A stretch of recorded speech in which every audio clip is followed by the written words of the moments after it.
Vamos a empezar ahora con esta edición con vos, sobre la cultura de los 80 y la primera Bienal de Arte Joven y demás, que para mí es un tema particularmente emotivo, porque yo, nada, estaba en la facultad en esa época, o sea, recién empezando, estaba empezando la carrera de indumentaria en la UBA, y bueno, nada, así que iba un poco a estos lugares en forma muy exploratoria, viste que yo era chica, me sorprendían muchas cosas, bueno, era como toda una movida increíble. Así que bueno, nada, la verdad es que me pone muy contenta. Para cumplir con las formalidades del ciclo, lo que voy a hacer es, en principio, avisarle a todo el mundo que está sumándose al vivo que el equipo del Museo del Traje va a ir tomando nota de las preguntas que hagan y vamos a empezar a responder en el último tramo de la entrevista para que tu relato no se corte, ¿sí? Entonces, primero charlamos un ratito con vos, las chicas van tomando nota, me pasan después por chat las preguntas, y cuando estamos terminando la charla con vos, yo te leo las más importantes y las que no hayas respondido ya durante la entrevista, para no estar yendo y viniendo en el relato, digamos, y así no se nos corta mucho, ¿sí? Buenísimo. Este, así que bueno, voy a pasar a presentarte, que sería como lo primero. Daniela Lucena Bueno, es doctora en Ciencias Sociales por la Universidad de Buenos Aires, es investigadora del CONICET, profesora universitaria de grado y de posgrado, dirige el equipo de investigación Confluencias entre Arte, Moda y Diseño en los años 80 en la Facultad de Arquitectura, Diseño y Urbanismo de la UBA. Es autora del libro Contaminación Artística, de la editorial Biblos, y coautora de Modo Mata Moda y Costura y Cultura, ambos publicados por la editorial de la Universidad de La Plata, y ha participado también en diversos proyectos expositivos, catálogos y archivos en Argentina y en el exterior. Si querés puntualizar algo específico de lo que acabo de decir o tenés ganas de contar algo, contalo, y si no, en realidad yo lo que te preguntaría es, ¿por qué los 80 y por qué, bueno, obviamente dentro de los 80 elegís como este recorte vinculado a la moda? bueno, sí, ¿por qué los 80? Porque queríamos revisar los relatos sobre la última dictadura y la postdictadura, que focalizaban sobre todo en la represión, en la censura, en las desapariciones que marcaron a toda esa generación y a toda la sociedad argentina. Pero nosotras, digo nosotras porque empezamos esa investigación junto con Gisela Laburo, que es la Ajá, coautora de Modo Mata Moda, ¿no? claro. Nosotras queríamos pensar en las iniciativas de libertad, de creación, las iniciativas artísticas que surgieron incluso en ese momento tan adverso, ¿no? Sin desconocer todo lo demás, pero ya estaba más investigado y bueno, queríamos pensar en esos sótanos que desde finales de los 70, principios de los 80 dieron vida a la ciudad y renovaron también los modos estéticos y políticos. Claro. Entonces ahí en ese momento que empezamos a trabajar los 80, llamado Under de la ciudad de Buenos Aires, el Under porteño, empezamos a notar que en los protagonistas de esas acciones era muy, muy importante la vestimenta, ¿no? Ujú. Nosotros en sociología, yo soy socióloga, decimos las prácticas vestimentarias, ¿no? El vestir como una práctica corporal, pero contextuada, que siempre está en diálogo con ese momento histórico, con ese momento social. Entonces, estos artistas, estos músicos, estos actores, actrices que entrevistábamos, nos hablaban de cómo preparaban el vestir con un sentido muy puntual que era, para resumirlo de algún modo, ¿no? Pero era desobedecer los mandatos de la moda dominante, la moda de la industria de las vidrieras, ¿no? Pero también, y esto es interesante para pensar esta generación, también cierta estética de antimoda que podríamos sintetizar hoy en lo hippie. O sea, no les gustaban las propuestas de las revistas de moda y las ideas, pero tampoco se identificaban con lo hippie o con lo disco, con la música disco, que también era una propuesta para la Claro, juventud.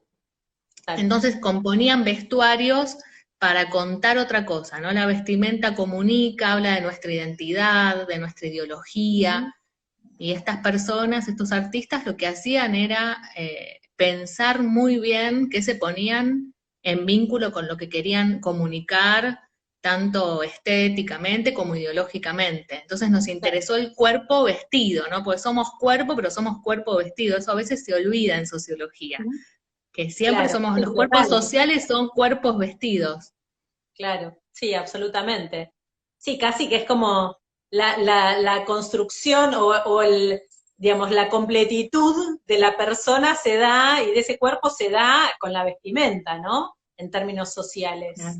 Digamos, es como, bueno, Sí, la interfaz que tenemos todos ante el mundo es el cuerpo con su ropa. Sí, total. me gusta eso de la Y interfaz. Sí, claro, y sí, en realidad sí, es como, bueno, es lo primero que te separa del resto del universo, la ropa en general. Salvo, bueno, que estés en una situación de desnudez, pero digamos, si no siempre está mediando entre vos y el resto de la gente, y bueno, y el espacio vital, digamos. Bueno, claro. y nada, claro, vos me decías algo digamos, que me gusta mucho, que es esto bueno, de que en realidad no les gustan otras estéticas que ya estaban más instaladas y entonces recrean una estética propia, ¿no? Y eso, digamos, crean una estética propia y que tiene Sí. mucho que ver además, me parece, con algo que hoy es como casi moda o tendencia mainstream, que es la cosa como más vinculada, si se queda, al reciclaje, a la reutilización de materiales de descarte y demás. Nada, bueno, Sí, contame un poco más. sí, totalmente. Como no encuentran las prendas que quieren usar en los negocios, van al Cotolengo, van al mercado de pulgas, van también a tiendas de uniformes de médicos, militares, o sea, así también es interesante cómo van resignificando, ¿no? Lo de los 60, lo de los 70, incluso también anteriores. Y además les permite el costo cero o casi cero, ¿no? Y a los que, porque hay distintos perfiles acá, yo estoy hablando en general, pero hay distintos perfiles y hay distintos momentos, no es lo mismo el 81 que el 86 que el 89, ¿no? Pero en esos distintos momentos vemos como siempre muy presente este modo muy particular de vestir el cuerpo, que por eso también le pusimos modo mata moda al libro, que acá lo tengo, Ahí está, mostralo, a ver. Muy ¿no? bien.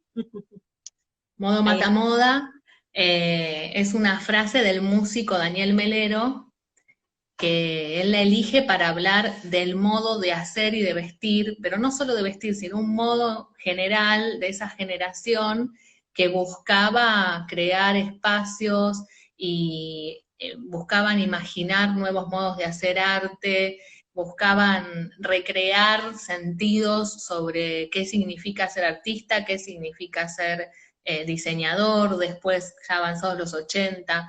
Entonces esta idea del modo mata moda como un modo que trasciende esto de las tendencias y de la industria, que es cambio permanente y que además los identifica como generación, y nos parecía una frase muy elocuente para hablar de ese modo tan particular, que es un modo colaborativo, un modo desde la precariedad de los materiales, de los recursos, desde la falta también, porque hacían Claro. todo con muy poco, Mm, un modo muy festivo y muy vital, eso también es interesante, mm, porque hay una idea de pasarla bien a pesar de todo, ¿no? Y de pensar cómo proteger el estado de ánimo o los afectos alegres nos potencian para la acción, ¿no? Incluso en algunos eso como idea de tal vez la posibilidad de formar una comunidad política por fuera del miedo que había instalado la dictadura y que continuaba en claro, los años de la democracia, ¿no? Por supuesto, claro, porque el miedo perduró durante muchos años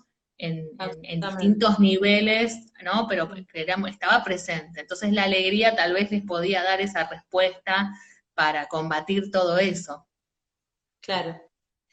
Y contame un poco estas prácticas que vos hablabas y bueno, y un poco todo este movimiento, este, que son un poco también me parece como las carreras o la ebullición, en principio creativa, que empieza a haber después de la vuelta de la democracia, ¿no? Digo, no es que no existiera, pero bueno, estaba como un poquito más tapada, y después, bueno, cada vez como que aflora más y más fuertemente, Y bueno, nada, después en la Universidad de Buenos Aires, por ejemplo, se crean las carreras de diseño a partir del 85, bueno, digamos, como que ya se empieza a institucionalizar un poco más. ¿Qué diferencias o qué variables, qué personajes, por ejemplo, vos podrías contarnos de entre el 81, 85 y 89, ¿no? Y bueno, y después qué pasaba con la Bienal. Bueno, sí, pensando en las estéticas, a nosotros nos interesó mucho la figura de Federico Moura desde finales, o sea, fines de los 70, comienzos de los 80, con su grupo Virus. Ujú, Moura tenía una composición muy interesante, él le prestaba mucha atención a la ropa, tenía su propio local de ropa ujú, en la Galería Jardín, con sus ujú. pantalones limbo, ¿no? Que fueron Sí, muy total. novedosos, más anchos, ¿no? Y él, Tipo fue como una revolución en la moda masculina, total, fue como un cambio de paradigma, diría yo, así como grande, ¿no? sí, sí, pero además esta idea de él de atender el cuerpo, ¿no? Claro. De el cuerpo del hombre, que eso es interesante, que también puede ser arreglado, maquillado, que eso era algo que Claro, estaba muy, muy reservado al ámbito de las mujeres.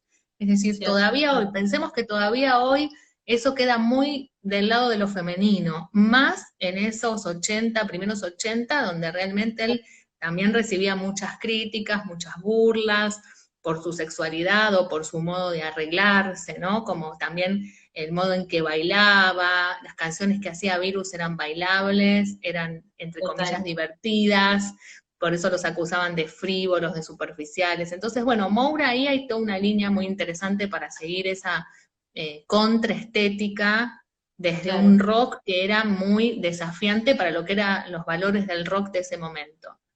Y después tenés, a mí me gusta mucho el grupo que tenía Ana Torrejón hacia el Ujú. 86, que eran las señalámbricas, que hacían sus propios vestidos y rompían en espacios sociales como poniendo con esa vestimenta un signo de interrogación, Sí, desacomodando las convenciones de esa reunión o de ese cumpleaños o una inauguración en una galería de arte, y después se hacían los trajes, los vestidos negros para que los pintores las pinten en cemento, en estos espacios de claro. Lander, ¿no?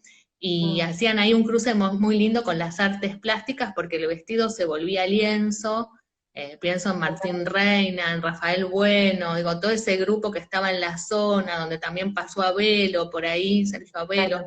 Bueno, todo ese grupo tenía como ese vínculo y las pintaban y después rifaban los vestidos. Y ahí está bueno porque van de jerarquizando arte y moda, ¿no? Siempre arte tiene Ujú. como una jerarquía mayor y la Sí, moda total. parece que queda subordinada. Y acá el propio vestido era lienzo y los artistas las pintaban. Sí. Bueno, y después, si seguimos como cierta cronología, está muy fuerte todo lo que es Bolivia con Sergio Delof, ya estamos en el 89, y la primera Bienal, que tanto Bolivia como la primera Bienal son del 89. El año anterior hubo en Palladium un desfile muy interesante que fue el Body Art, que lo organizaron Roberto Jacobi, Coco Bedoya, y Emé y otros artistas que proponían un festival donde había que era el cuerpo vivo en escena y posar durante 15 segundos y después un jurado elegía y tenían un premio en dólares, ¿no? Como un certamen que fue muy fuerte en cuanto a lo visual y a lo Medio estético, performático. Medio súper performático, digo. performático, y lo lindo fue que fueron tanto artistas, bueno, no sé, estuvo Batato Barea, estuvo Noy, hubo artistas de Lander, hubo Claro, vecinos de como Palladium, todos. vecinas, travestis Yo del no estuve barrio. esa vez. A Palladium fui, pero ese Ah, no fui y me lo perdí.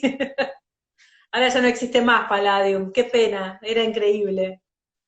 y en el 89, sí, de Love con Bolivia, el garaje argentino enfrente, donde desfilaban, Claro. y la Bienal. Que la Bienal es interesante pensarla, yo la pienso como bisagra, ¿no? Porque Ujú. la Bienal la Sí, total. organiza el gobierno, el intendente en ese momento de la ciudad de Buenos Aires, que era Facundo Suárez Lastra, y la organiza para los jóvenes. Él era muy joven, además, tenía 30 y no más, 30 y Sí, pico de años, claro. y tiene que ver con las políticas para la juventud del alfonsinismo, ¿no? Entonces claro. se hace Sí, y total, eso eso te iba a decir. En ese momento todavía el jefe de gobierno era designado por el presidente, porque todavía era capital federal la ciudad de Buenos Aires. y entonces ahí el Estado interviene promoviendo, ¿no? Porque hacen un evento para la juventud, que manden sus propuestas, lo hacen en el Centro Cultural Recoleta, en el que es hoy el Centro Cultural Recoleta, en un lugar muy visible, es masiva la Bienal, y es interesante porque muchos de estos modos del under, ahí se cobran una visibilidad y llegan a un público mucho más amplio, pero los podemos ver, yo los veo muy presentes, sobre todo me parece interesante lo que ocurre ahí con los desfiles, ¿no? Porque la prensa habla de la moda como la niña mimada de la Bienal, como que la Sí, plástica no logra conmover y en cambio todos los jóvenes van a ver los desfiles que se hacen ahí enfrente en la plaza, una pasarela enorme, claro. y ahí Increíble, ocurre yo el, eso me acuerdo. ¿te Increíble. acordás? Es Sí. que Estaba por ahí en la plaza un poco lejos, digo, no es que lo veía muy de cerca, pero ya la situación de un desfile en la calle, o sea, en una plaza pública, con esa cantidad de gente alrededor, eso ya era como como una manera de validación, digamos, enorme. exacto, pero las fotos que se ven eran multitudes, o sea, es Sí, impresionante cuando sí, uno hace trabajo archivo y muchísima mira gente. las fotos, está la plaza tapada de gente. Y bueno, esa repercusión le dio también a todo lo que es el diseño, indumentaria, la moda, le dio una visibilidad, le dio mucha prensa, porque las notas de la prensa dicen que era lo más interesante. Y entonces hay ahí, me parece como una bisagra. Ahí pasa todo cerquita, ¿no? Porque The Loft también está con este espacio, este bar Bolivia, en el 89, empieza ahí con un grupo donde está también Kelo Romero, Marula Di Como, Cristian Dios, Cristian Delgado, que después se pasa a llamar Cristian Dios. Entonces, todo ese grupo que está ahí en Bolivia se encuentra con el grupo de los diseñadores que habían participado en la Bienal. Andrés Claro. Baño, Mónica Van Asperen, Gaby Bunader, Gabriel Guiripo. Entonces confluyen todos ahí en Bolivia, que es como un espacio comunitario de creación, de vida en común en realidad, porque iba más Ujú. allá, no era solo un bar que se abría un rato, pasaban mucho tiempo ahí y hacían sus desfiles ahí nomás en el Garage Argentino, que era un espacio enfrente, donde Claro. desfilaban y de golpe salía Batato del Paracultural con una arpilleta, Tortonesi, iban ahí y hacían una pasada, que eso se ve en las fotos. Bueno, la foto que tenemos en el flyer es una foto de la Bienal del desfile de Andrés Baño. Eh, Claro. digo, hay Y ahí una perdón, confluencia. quiero hacer una Sí, pequeña aclaración y agradecimiento a Graciela Flores, que es sí, la autora de esa fotografía. La verdad es que nosotros la usamos para el flyer, no la habíamos ubicado a ella originalmente para pedirle el permiso correspondiente, ya le pedimos las disculpas del caso, y bueno, nada, y le agradecemos ahora públicamente y por este medio también el hecho de haber usado la imagen para el flyer, que es divina la imagen esa. sí, es una foto muy linda, qué bueno que la pudimos usar y qué bueno que la contactamos a ella, porque yo no conocía tampoco la autoría, la había Claro, visto, y exacto. entonces es tan emblemática, porque es el beso que se dan las modelos que desfilan la colección de Andrés Baño en la Bienal, solas, se dan un beso, eso no estaba previsto, salen a la pasarela y se besan, ¿no? Dos chicas que se besan frente a la mirada de funcionarios del gobierno que estaban ahí en la primera fila, Claro, sí. anonadados. Eso también fue como mucha parte como del movimiento, ¿no? Como que, digamos, empezó a ver una cantidad de demostraciones, digamos, de diversidades sexuales que hasta ese momento existían, pero estaban ocultas, o sea, o no, por ahí no se mostraban tanto, digamos. Sí. En este caso, bueno, eran medio como parte esto que vos decís de ser feliz y de pasarlo bien y demás, ¿no? Digamos, No, como y esa además de liberarse. claro, y son vestimentas y son experiencias también que desacomodan el binarismo de género. que todo el absolutamente. tiempo están como jugando con eso para trastocarlo, para jugar desde la ambigüedad, desde la androginia. Entonces ahí hay una apuesta muy fuerte que fue muy habilitadora también. Ese beso puntualmente, muchas de las personas que lo vieron, incluido por ejemplo Sergio Delof, que me lo contó el año pasado esto, se sintieron muy habilitados para hablar de su homosexualidad, porque de Claro, algún modo eso abrió el juego para que salgan los diarios, para que se hable, porque fue como entre provocador, escandaloso, aparte parece que las modelos eran muy lindas y nadie lo esperaba. Entonces fue muy habilitador. En realidad todas estas prácticas fueron muy habilitadoras de muchas cosas que vamos a ir viendo después con el correr de los años, ¿no? claro. En cuanto a la sexualidad, eso es muy evidente y es muy interesante cómo además hacen esa apuesta desde la vestimenta y también subiendo modelos que son personas de la calle, Sí, claro, amigas, claro. amigos, no son el cuerpo perfecto de la pasarela, de la alta costura, con las medidas, con la delgadez, son otros cuerpos y eso también democratiza, ¿no? En realidad hay todo un proceso de democratización en el campo cultural y de la moda que Ujú, arranca desde comienzos de los 80 y que va abriendo el juego cada vez más y que claro, tiene que ver también con demandas que están. De hecho, vos decías lo de las claro. carreras son de mediados de los 80 y en el 89 aparece, se crea diseño de indumentaria. Vos fijate, en el 89 Bolivia, la Bienal, diseño de indumentaria. Y Entonces, además, varios de esos diseñadores, digamos, de Bolivia y de la Bienal, pasan después a ser docentes en la carrera de diseño de indumentaria. Digamos, ¿por claro, qué? Porque hasta ese momento, o sea, los otros docentes eran arquitectos en general, porque la mayoría de la gente que se dedicaba a las disciplinas creativas estudiaba claro, arquitectura, que era la única carrera formal que existía. Entonces nosotros teníamos, te digo nosotros porque yo fui de la primer claro. barra segunda camada de la carrera. Nosotros teníamos docentes que eran arquitectos que se habían dedicado a la industria de la indumentaria, como Andrea Salzman, digamos, y después, bueno, otros estudios del cuerpo, y etcétera, etcétera. Y después teníamos la gente que venía de las bienales, que en algunos casos también eran arquitectos o no, bueno, o estudiaban otras disciplinas, digamos, pero venían más de ese lugar. Entonces, digo, también un poco por eso la carrera, me parece, de la UBA, digamos, tuvo como un perfil bastante experimental. Digamos, si hubiese sido una carrera más vinculada a la gente del hacer de la industria de la indumentaria, tal vez hubiese tenido un perfil más, no sé, técnico o Claro. en algún otro caso más que yo vinculado a la alta costura, suponete alguna cosa así. Y la verdad es que en realidad nosotros experimentábamos 100% con materiales, con formas, con todo, digamos, era realmente muy exploratorio, porque bueno, los docentes también eran ellos, entonces nos instaban a ese tipo de búsquedas, de alguna manera.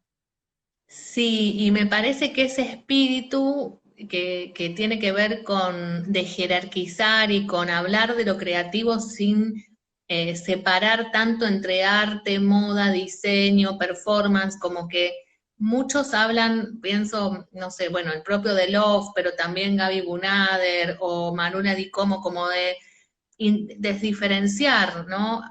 La cuestión de acotar por disciplinas y pensar la expresión, la creación desde otro lugar. Me parece, ¿no? Que esto se ve en los primeros años de la Total. carrera.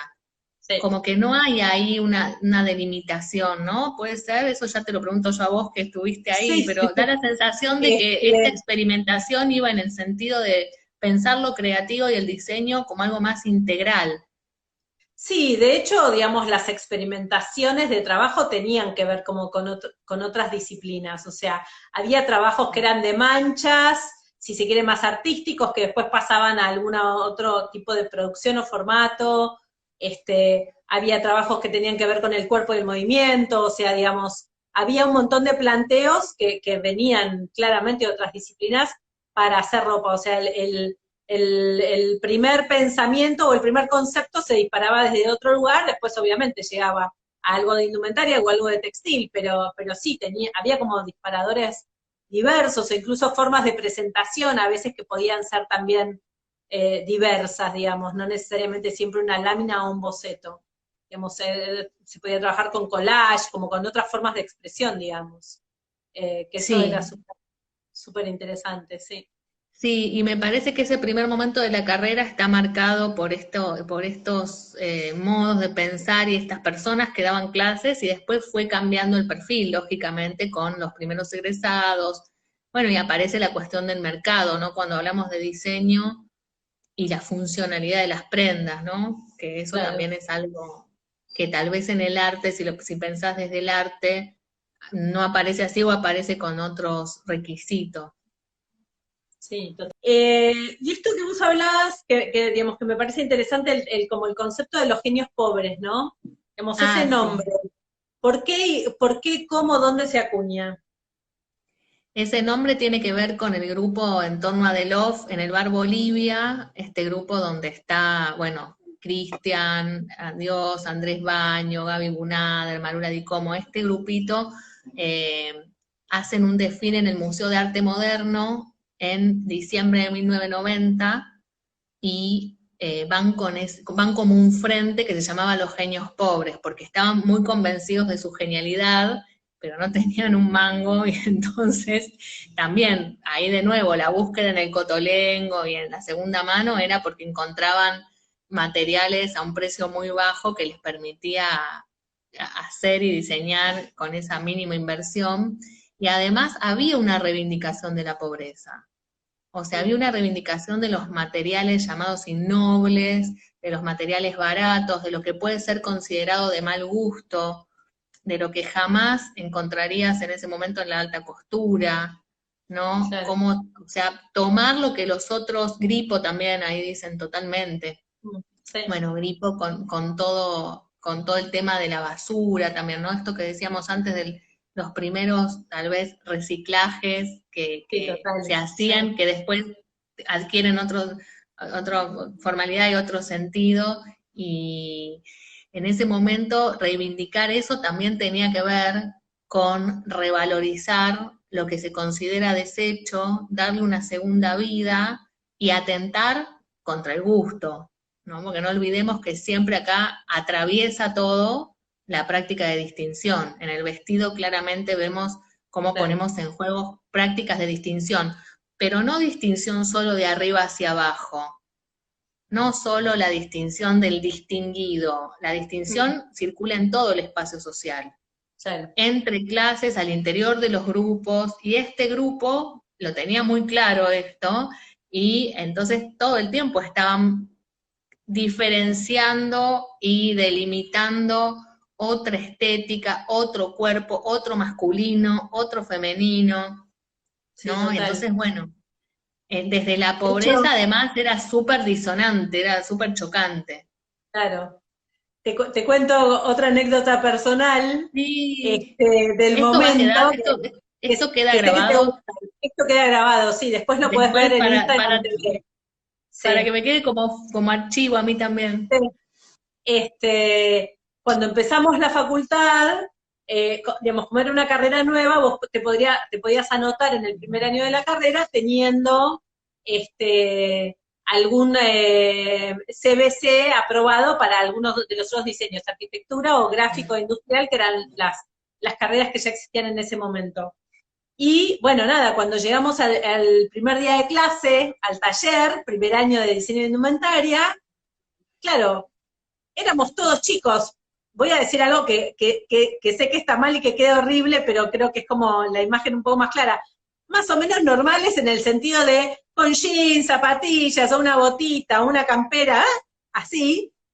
Y había todo un grupo de gente sentados arriba de las mesas, digamos, los que conocen Pabellón 3, donde se usa indumentaria, tiene Sí. mesas altas de trabajo con banquetas, y claro, en vez de estar sentados este grupo en las banquetas, como todos los alumnos que íbamos llegando, estaban sentados arriba de las mesas y estaban justamente vestidos con toda su propuesta de moda. Entonces tenían anteojos de colores, camperas todas como de patchwork, de todos los materiales, los pelos de colores. Era como un shock, digamos, para todos, por lo menos para mí, para muchos, digamos, de los chicos que empezamos en ese momento, que no estábamos todavía tan en contacto con eso, que por ahí veías alguno de esos personajes, pero en la noche, no en la universidad, ¿no? Uno, en general, venía del CBC, los profesores eran gente más grande, que por ahí en ese momento incluso hasta iban de traje, viste, todavía, qué sé yo, como otra cosa. Muy Y bueno, nada, serios. y claro, sí, serios, y bueno, nada, ya el primer día de clase aparecía todo este grupo, bueno, que eran muchos de los genios pobres y demás, como todo ese grupo de diseñadores. Así que la verdad que nada, también era, o sea, desde ese lugar, viste, ya era como muy fuerte el contraste y como la reivindicación de otras estéticas. Eso para mí fue eh, como muy genial. Bueno, y obviamente además nos invitaban todo el tiempo al garage, acá, allá, y íbamos. ¿Viste? Era como, bueno, medio como un circuito, segunda parte FADU, digamos que muchos lo hacíamos, ¿viste? Que no nos lo queríamos perder. Eso y después Total. los desfiles alternativos que van apareciendo en distintos lugares. Claro. Porque además hay algo de la noche, ¿no? Se suele asociar la noche y sobre todo estos espacios más under al reviente, a las drogas, todo eso estuvo, pero también tenían una posibilidad, me parece, de crear comunidades creativas donde para vos, me imagino, ¿no? Pero por lo que estás diciendo, y también me lo dijeron en entrevistas, algunas de las personas Mm. que entrevistamos, como que eso era muy formativo Sí, total. porque ibas a tomar algo, tenías un diálogo interesante, el vestido era la contraseña para que te lean como parte de ese grupo, ¿no? El dress Sí, code era como, bueno, ¿qué me pongo? ¿Cómo quiero presentarme frente a todo esto? Y eso en esos años de juventud es súper importante porque sí, es importante, sí. muy, porque hace al trabajo después de lo que vas a diseñar o de lo que vas a escribir o de lo que vas a componer, digamos. Entonces son espacios de sociabilidad que tienen todo el reviente y la fiesta y eso que está buenísimo y que es eso, pero también una dimensión muy productiva.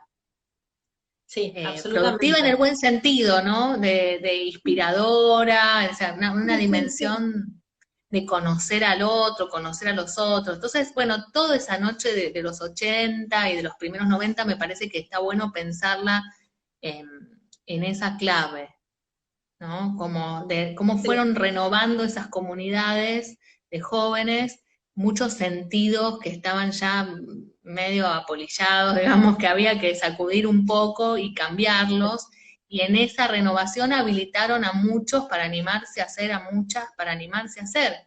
Y ahí es clave también el punk, porque el punk como coordenada, que también llega aquí desde fines de los 70 a Buenos Aires, eh, también fue muy habilitador, porque el punk era hazlo tú mismo, no este do it yourself, no importa sí. cómo, no importa si no tenés los recursos, no importa si no sabés, pero hacelo. Mm. Entonces, no importa, si no sabes, ponete con la bandita en el garage y hacé tu propia ropa y customizate. O Sí, sea, todo eso era muy, muy interesante. Y la Bienal también fue un éxito por eso, porque fue un montón, una cantidad impresionante de sí. personas a mostrar lo que hacían. Sí, total. Y además las sucesivas bienales después, ¿no? O sea, porque la primera es en el 89, hubo algunas más después, incluso creo que fue la última, la de Puerto Madero, ¿no? La que se Yo hacen creo los que docks fue de Puerto, 91. claro, se hacen los docks de Puerto Madero cuando todavía Puerto Madero no existía, o sea, eso todavía era el puerto, te caminaban las Sí, ratas por alrededor, no había alumbrado público, medio que no había nada.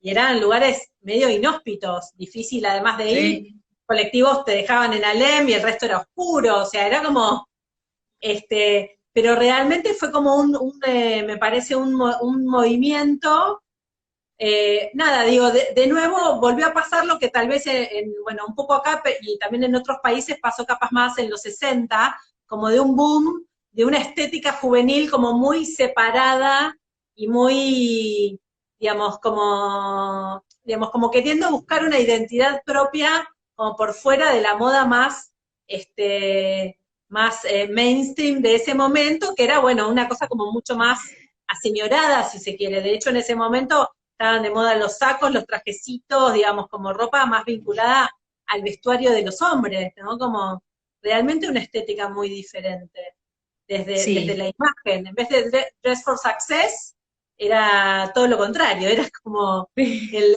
vestite pobre.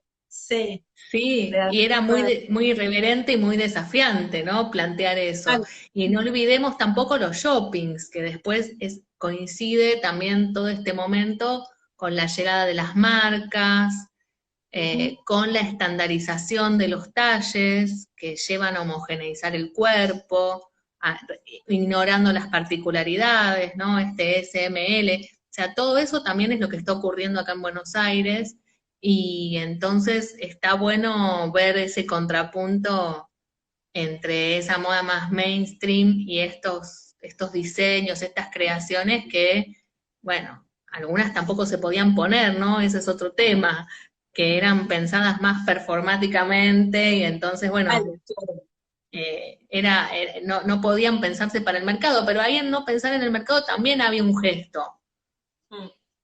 Sí, total. Sí, en realidad era, digamos, los desfiles, más que ser como desfiles comerciales, más allá de que tal vez si a vos te gustaba alguna prenda, la pudieras comprar, digamos, o pudieras hablar con el diseñador y para hacerte de alguna de ellas, pero en realidad eran más como performance artísticas en muchos casos.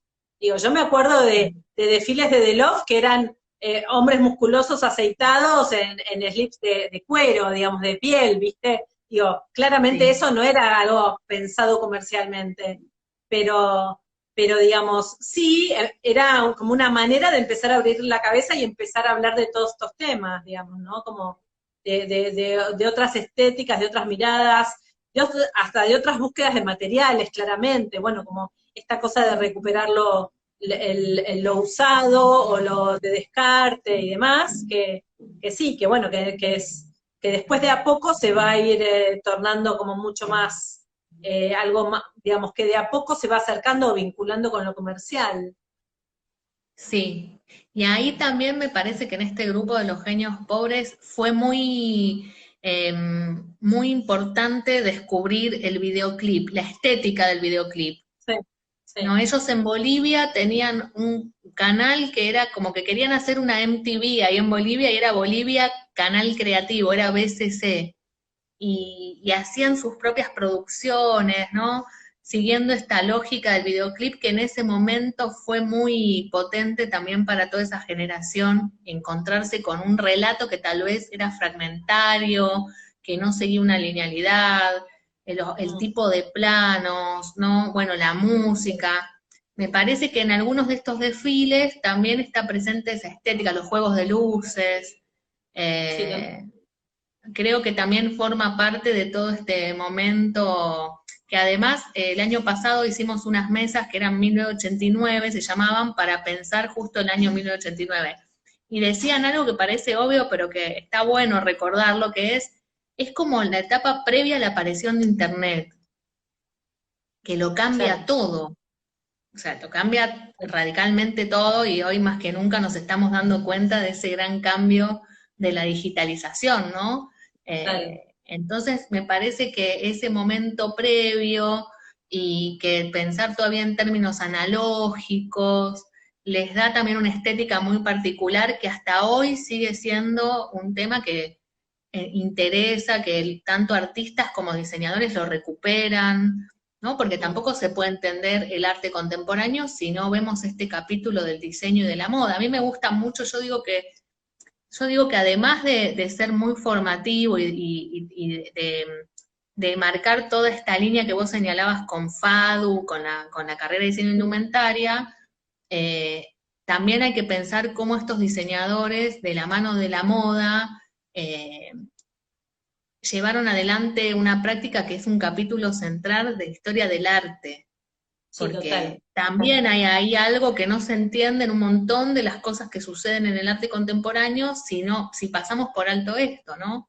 Que Claro, por otro sí, lado, total. en el Rojas tenías la galería en ese mismo momento, Sí, donde eso también te iba a lo decir. Como, pobre, mm. mucho diálogo ahí. Sí, total, absolutamente. Sí, creo que es uno de los momentos, casi te diría, donde están como más, más vinculadas las dos disciplinas, digamos, ¿no? Como el arte y la moda, digamos. Realmente van como muy de la mano. Muy de la mano.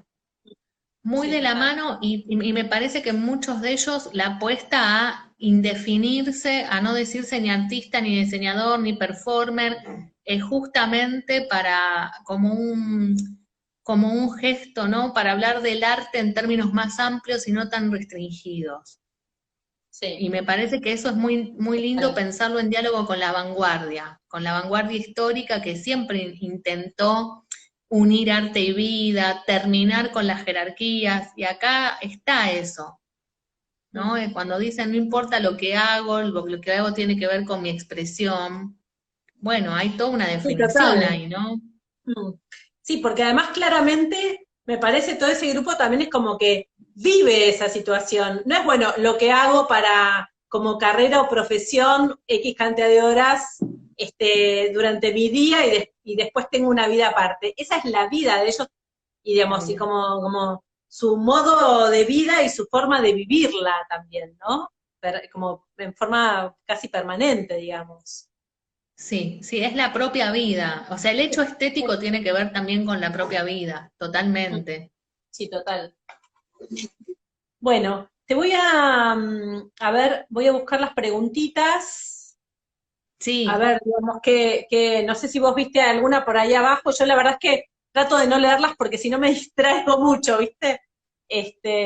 alguna que otra leí, pero está bueno, sí, que retomemos las que fueron Sí, mandando. ahí va. A ver. Bueno, nada, preguntaban por Gaby Bunader, Sí, que sí, la nombraste vos un poco recién. Eh, Marcelo Marino, que nos está escuchando, estuvo en la Marcelo, segunda entrevista. Marcelo dice, es muy interesante porque la reivindicación de la pobreza desaparece en los 90 y el impulso creativo de los 80 se transforma en otra cosa, se vuelve paradójicamente moda. sí. Eh, Después hay alguien Sí, y también que ahí pierde, ahí también queda más lavado, ¿no? Porque al sí, convertirse en moda pierde un montón de todo eso más corrosivo que tenía antes. sí, Sí, sí, hay ahí un total. juego también, una operación que permanentemente vemos que el mercado hace, que es ir apropiando todo lo disruptivo, lavándolo y volviéndolo mercancía. Claro, sí, Eh, total. Sí, sí, o, digamos, o dejándolo como en una estética, digamos, como una estética de imagen solamente y vaciándolo un poco de contenidos, ¿no? Que me claro, parece que en algunos claro. casos, vos hablaste hoy del punk, y me parece que en algunos casos acá en Buenos Aires pasaba un poco eso también, que había como una cosa del punk, pero que en realidad era como un personaje más cheto, digamos, que venía como con la estética de Londres y le gustaba la estética, pero por ahí no estaba como todo este trasfondo más complejo político, digamos, de la falta de trabajo y de la falta de oportunidades, de la falta de dinero, y entonces esta cosa de hacer, digamos, hacer y arreglar las ropas ellos mismos y demás. Como que Claro, se estaba más digerido estetiza. ya el tema, sí, total. Sí, sí, sí, Después sí. acá preguntan, dicen, lo que siempre pasa con estos movimientos que nacen en la calle o entre el pueblo. Nos preguntan eso. Sí, digamos, claramente, esto en realidad nació no desde la industria de la moda, sino desde la No. propuesta de estos artistas en realidad. De estos jóvenes, de la apuesta también por crear y por vivir en comunidad y generar espacios más libres. Sí, sí, sí. Y después, bueno, nos preguntan un poco más sobre la relación de la música con la moda o con esta moda. Es un momento donde también Ah, claramente sí. hay como mucha moda y mucha estética en la indumentaria puesta en los músicos, ¿no?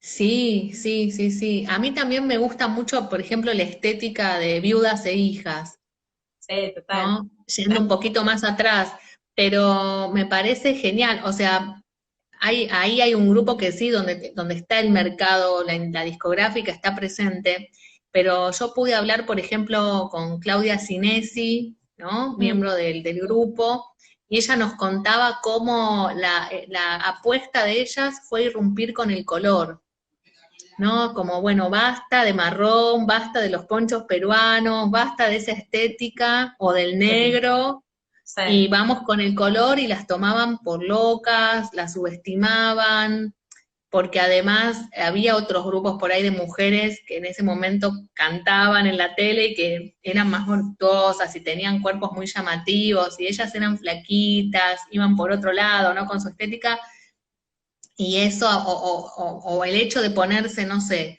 un trapo de piso lo usaban para componer el vestuario, o un disco, o frutas de plástico, o las Total. guirnaldas del cotillón de los cumpleaños infantiles, bueno, todo eso colorido, puesto en mujeres que hacen rock y que eran súper virtuosos, son virtuosas Sí, porque hay sí. que tocar esa velocidad, o sea, y ellas hacían ahí una apuesta muy fuerte que les costó también que la subestimen, pero ahí me gustaba lo que decía de traer el color. Vos sabés que en las entrevistas que hicimos a músicos y artistas, recordaban, en los recuerdos aparecía la imagen de Buenos Aires como una ciudad gris, decían azul, Claro, ordenada, no, gris y azul sobre todo, uniformada. Hablaban claro. en esos términos. Y el color, viste, te trae ahí un montón de Claro, sentidos también que renuevan y que son muy vitales y que no todo el mundo por ahí está dispuesto a aceptarlos. claro, sí, Después, total. bueno, también Sí. en los 80 el flujo es súper, ¿no? Aparece Oh, con mucha oh, potencia. Dios. Sí, Sí, sí, claro, sí.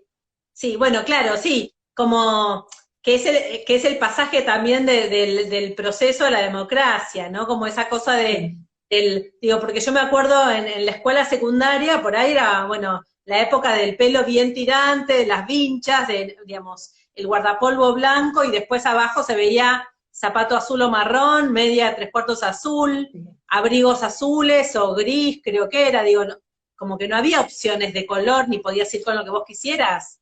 Yendo yo a escuela pública toda mi vida, igualmente Sí. íbamos medio uniformados, o sea, era Ni hablar como, de maquillarse, ni hablar. Digo, algunas ni por ahí hablar. algo se filtraba, pero poco y te llamaban la atención.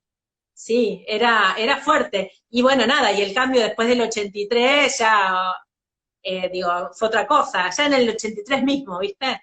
Fue como otra Sí, cosa, como de golpe, bueno, te podías poner tu suéter, tu campera de color, cualquier cosa para, digo, dejarte el pelo suelto si querías, o sea, fue para los que vivimos, sobre todo en la juventud, adolescencia, en ese momento, fue un cambio realmente muy fuerte, como esa sí, sensación de, bueno, de poder empezar a usar hasta para ir a la escuela lo que vos quisieras. Obviamente el guardapolvo todavía lo seguíamos usando, después sacaron el guardapolvo para los secundarios, pero nosotros en ese momento todavía usábamos el guardapolvo, pero se veía sí, esto capaz del guardapolvo, ¿entendés? O sea, te quedaban abajo de ropa, digamos, pero bueno, ya había como otra posibilidad de expresión, súper sí. diferente.